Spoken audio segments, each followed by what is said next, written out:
Welcome to my channel. मेरा नाम है मृदुला और आज का हमारा टॉपिक है excipients used in semi solid doses form. यानी कि सेमी सॉलिड डोजेस फॉर्म में कौन कौन से एक्सिपिएंट्स यूज़ होते हैं। तो सबसे पहले हम समझते हैं कि एक्सिपिएंट्स हम किसे कहते हैं।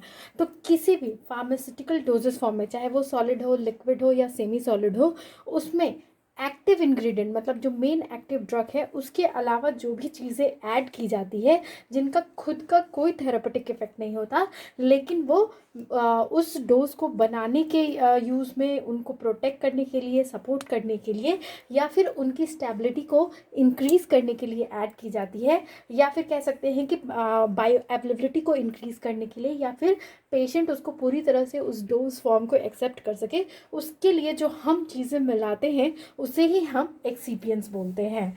तो बेसिकली हम इस टॉपिक वीडियो में देखेंगे कि सेमी सॉलिड डोजेस फॉर्म जैसे कि क्रीम, ऑइंटमेंट, पेस्ट, इन जेल्स, इन सब के लिए क्या क्या एक्सिपिएंट्स यूज़ करते हैं उसके बारे में।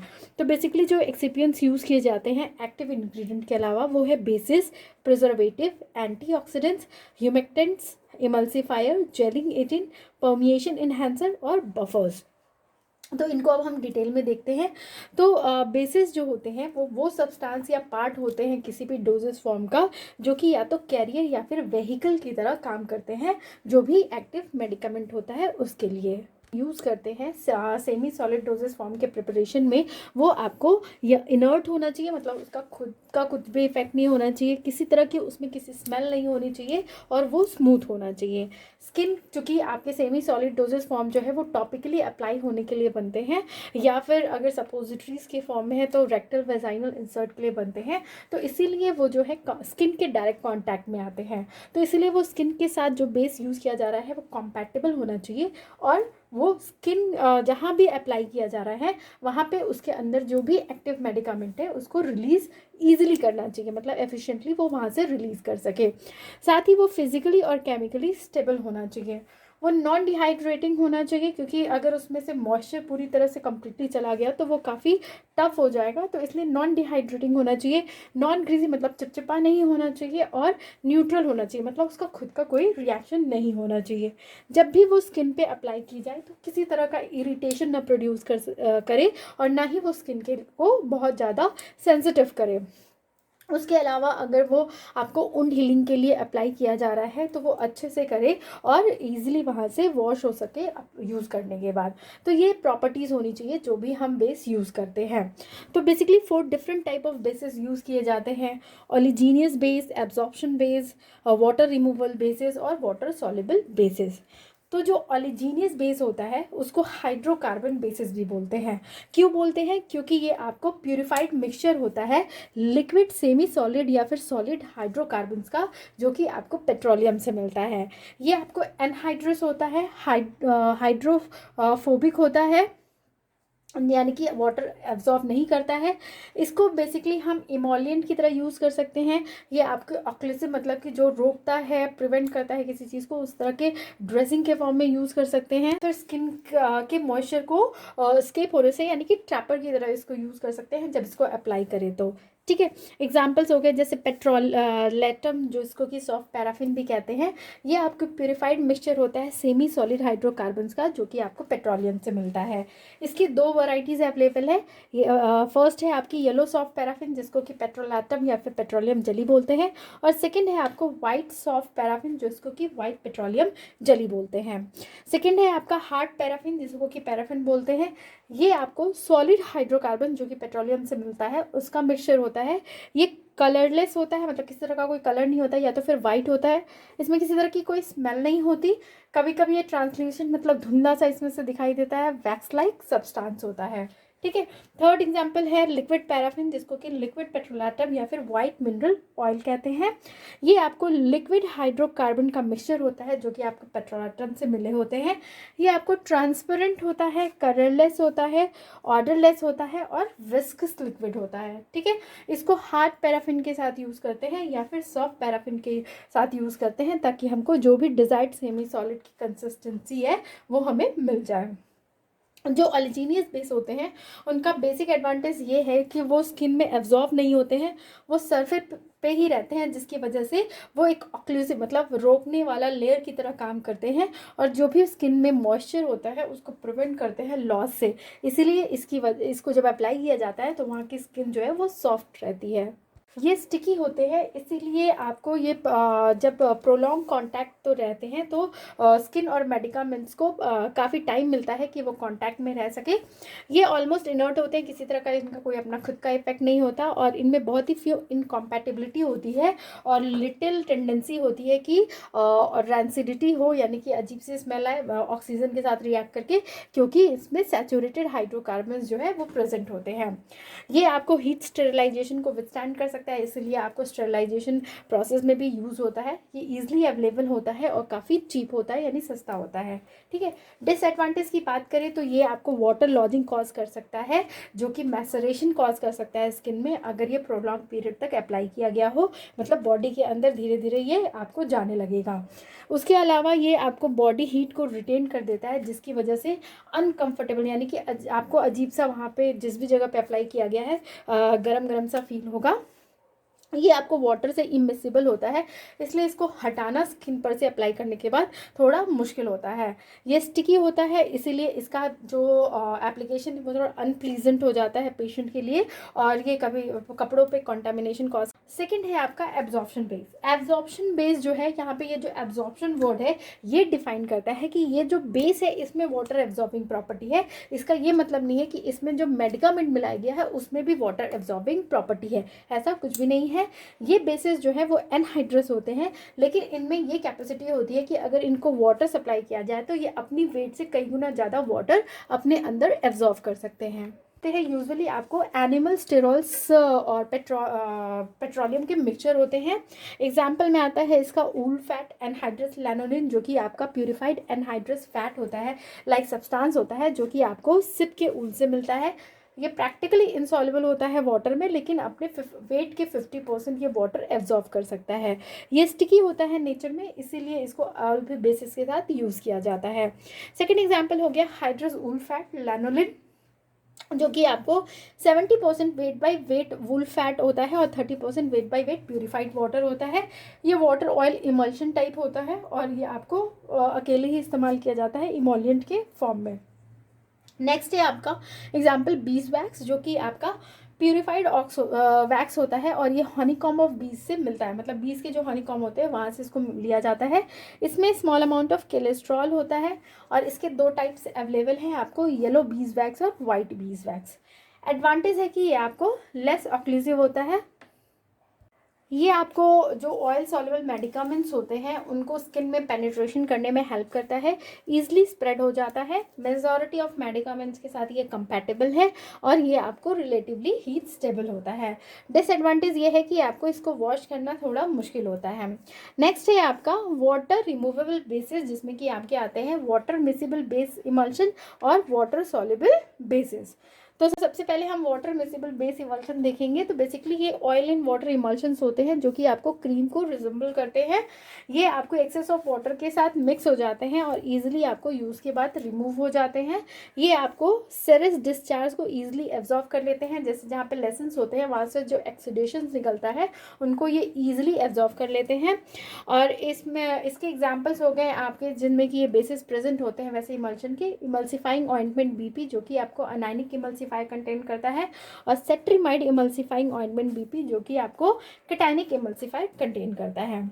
एडवांटेज इसका ये है कि ये आपको एक्सीडेंट्स जो लेशन से निकलते हैं उनके साथ ईजिली मिसिबल है। ये आपको नॉर्मल स्किन फंक्शन के साथ ज़्यादा इंटरफेयर नहीं करता है।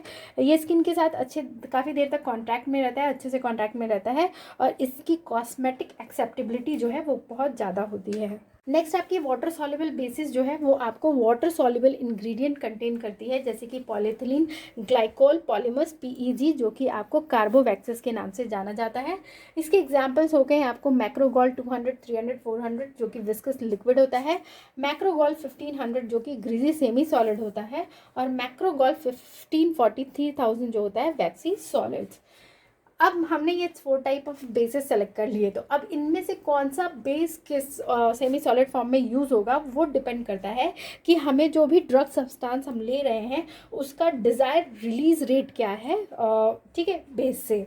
दूसरी है कि टॉपिकल या परक्यूटेनियस ड्रग एब्जॉर्प्शन हो रहा है, उसकी कितनी रिक्वायरमेंट है, और उसके अलावा जो स्किन से जो मॉइस्चर है वो आपको कितना रहना है और कितना निकलना है, इसके बेसिस पे। नेक्स्ट है आपकी कि ड्रग की बेस में क्या स्टेबिलिटी है, और अगर कि ड्रग का जो है वो किसी तरह का कोई इफ़ेक्ट है कंसिस्टेंसी पे या फिर ऑइंटमेंट बेस के किसी अदर फीचर पे, ये चीज़ चेक करनी ज़रूरी है। नेक्स्ट है कि जो आपका बेस है क्या वो इजीली रिमूव हो सकता है या नहीं हो सकता है वाटर से, ये भी चेक करना होता है। और साथ में जो भी सब्सटेंस है, मतलब सरफेस है, उसके कैरेक्टरिस्टिक क्या है जहाँ पे उसको अप्लाई करना है, तो इन सब फैक्टर्स के बेसिस पे डिसाइड होता है कि हम किस तरह का base given semi solid doses form में हम यूज़ करेंगे। बेस के बाद जो सेकंड एक्सिपिएंट है वो है प्रिजर्वेटिव।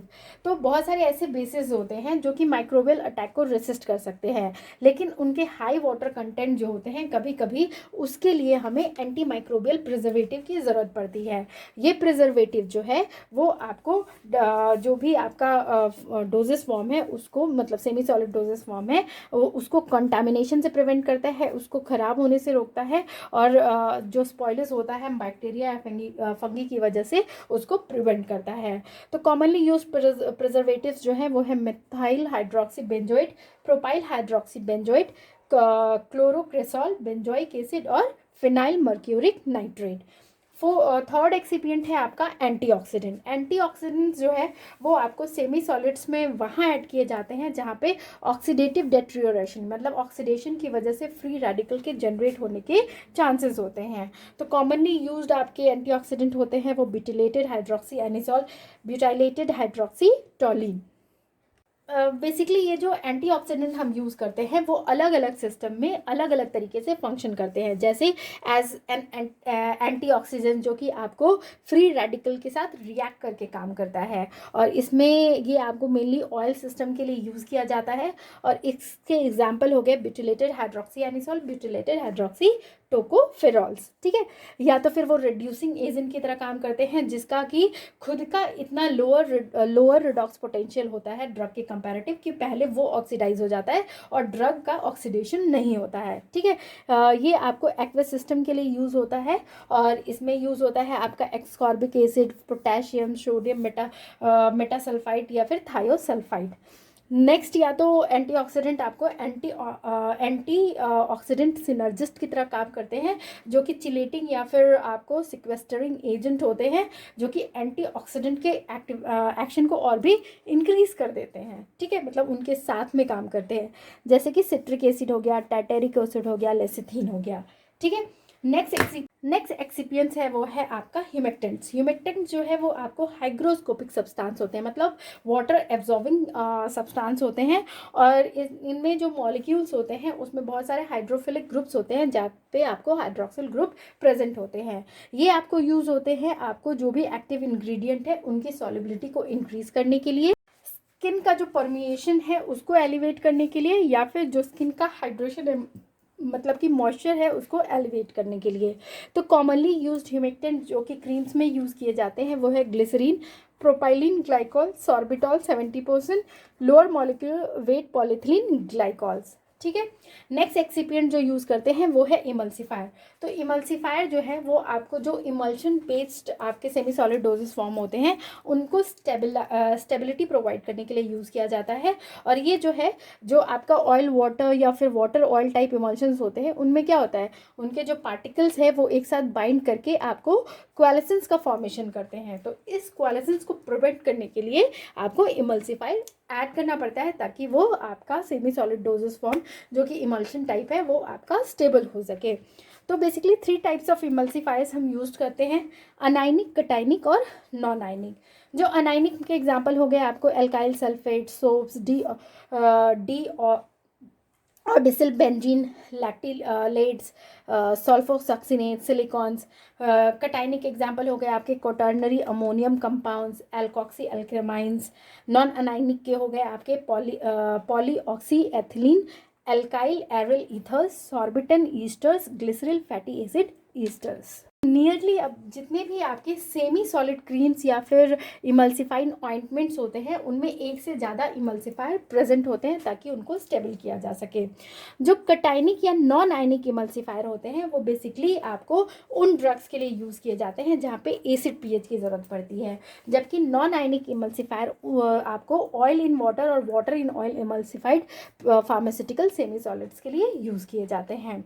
नेक्स्ट एक्सिपियंस है आपको जेलिंग एजेंट। जेलिंग जो है वो एजेंट क्या करता है कि जेल्स फॉर्म करता है, और ये जेल कैसे फॉर्म करता है, तो वो जो भी आपका सेमी सॉलिड फॉर्म में जो लिक्विड होता है उसमें जाके डिजोल्व हो जाता है और एज अ कोलॉइड मिक्सचर, और वहाँ पे आपको weekly cohesive internal structure form कर देता है जिससे कि वो आपका जेल जैसा दिखाई देने लगता है।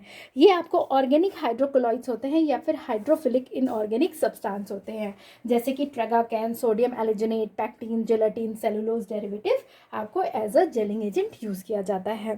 नेक्स्ट एक्सिपियंस है परमिएशन इन्हांसर। जैसे कि हमारा स्किन एक बैरियर की तरह काम करता है, तो जैसे ही हम किसी भी डोजेस फॉर्म में मतलब सेमी सॉलिड डोजेस फॉर्म में अगर हम परमिएशन इन्हांसर ऐड करते हैं तो जो ड्रग की पेनिट्रेशन है वो स्किन के थ्रू और भी इम्प्रूव हो जाती है। जैसे कि प्रोपेनॉल हाइड्रोक्लोराइड ड्रग के लिए आप मेथनॉल, कार्वेक्रॉल या लिनोलूल यूज़ करते हैं उनकी पर्मिलिटी को इंक्रीज़ करने के लिए। वैसे ही इंडोमेथासिन कीटोप्रोफिन के लिए आपको लिमोनिन यूज़ किया जाता है। डिक्लोफेनिक सोडियम के लिए आपको जेरानियोल या नेरोलिडोल यूज़ किया जाता है। पिरोक्सिकैम के लिए आपको ओलेइक एसिड यूज़ किया जाता है। नेक्स्ट एक्सिपिएंट है आपका बफर। तो बफर क्या है कि आपको पीएच को स्टेबल बनाता है। जो भी ड्रग है, जो भी डोजेस फॉर्म में ऑइंटमेंट है, क्रीम है, तो उनका पीएच जो है वो स्टेबल करता है। और ये जितने भी आपके डोजेस फॉर्म होते हैं, चूँकि ये टॉपिकल एप्लीकेशन के लिए होते हैं यानी स्किन या म्यूकस मेम्ब्रेन पे, तो उनके पीएच को अकॉर्डिंगली आपके स्किन या म्यूकस मेम्ब्रेन के थ्रू बनाया जाता है। तो किसी फैक्टर की वजह से उनका जो पीएच है वो चेंज हो सकता है, तो उस पीएच को मेंटेन रखने के लिए आपको डोजेस फॉर्म में बफर ऐड किया जाता है। तो ये बफर जो है वो आपकी क्या करता है, जो कॉम्पैटिबिलिटी होती है स्किन के साथ उसको मेंटेन करता है, डिजायर्ड पीएच को मेंटेन रख के। उसके अलावा वो ड्रग की सॉल्युबिलिटी को इंक्रीज करता है, ड्रग को स्टेबिलिटी को इंक्रीज़ करता है, मतलब कि और उसके अलावा जो ड्रग का आयोनाइजेशन है उसको इन्फ्लुएंस करता है, मतलब उसको आयोनाइज नहीं होने देता है जिससे कि पीएच में किसी तरह का चेंज नहीं आता है। तो बेसिकली जो बफर की तरह यूज़ होते हैं आपके सेमी सॉलिड डोजेस फॉर्म में वो है sodium acetate, sodium citrate, potassium phosphate. ठीक है, बहुत सारे सॉलिड डोजेस फॉर्म में आपको जैसे ऑइंटमेंट, क्रीम, पेस्ट, जेल में आपको परफ्यूम्स भी ऐड किए जाते हैं ताकि उनको एक अच्छी स्मेल दी जा सके। तो ये था अबाउट आपका एक्सिपिएंट जो कि सेमी सॉलिड डोजेस फॉर्म में यूज़ होते हैं। अगर आपको मेरा ये वीडियो पसंद आए तो प्लीज़ इसे लाइक, शेयर और कमेंट करें। Thank you for watching.